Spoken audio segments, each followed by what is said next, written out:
एक जंग जो हजारों मील दूर है, वो अब एक ग्लोबल आर्थिक संकट बनती जा रही है। और इस जंग की आंच अब गैस पंप से होते हुए सीधे हमारे घरों तक पहुंच रही है। तो सवाल यह है कि ये जियोपॉलिटिकल लड़ाई एक आर्थिक भूचाल कैसे बन गई, आइए समझते हैं। ईरान सीधी मिलिट्री लड़ाई नहीं कर रहा, उसकी स्ट्रैटेजी बिल्कुल अलग है, इकोनॉमिक्स चोकिंग की।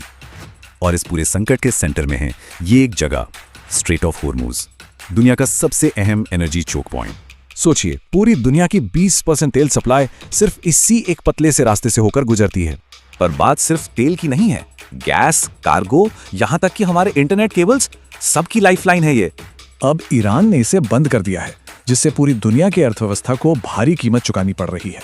इसका असर तो पूरी दुनिया पर है, लेकिन भारत पर इसकी सबसे बुरी मार पड़ रही है, क्योंकि भारत अपने फ्यूल के लिए इस रास्ते पर बहुत ज्यादा निर्भर है और यही इसकी सबसे बड़ी कमजोरी है। और इसकी कीमत घर घर में पहले ही चुकानी शुरू हो चुकी है। घरेलू एलपीजी सिलेंडर की कीमत 60 रुपए से ज्यादा बढ़ गई है। और कमर्शियल सिलेंडर तो और भी महंगा, 115 रुपए से ज्यादा का उछाल आया है।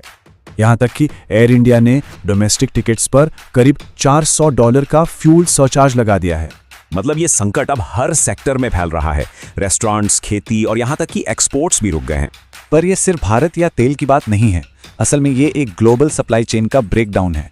देखिए, तेल रिफाइनिंग कम होने से सल्फर कम मिलता है और ये सल्फर मेटल्स की माइनिंग के लिए जरूरी है। तो इसका असर चेन रिएक्शन जैसा है। ये ईवी, एसी और डेटा चिप्स जैसी चीजों का प्रोडक्शन रोक सकता है। तो अब आगे क्या?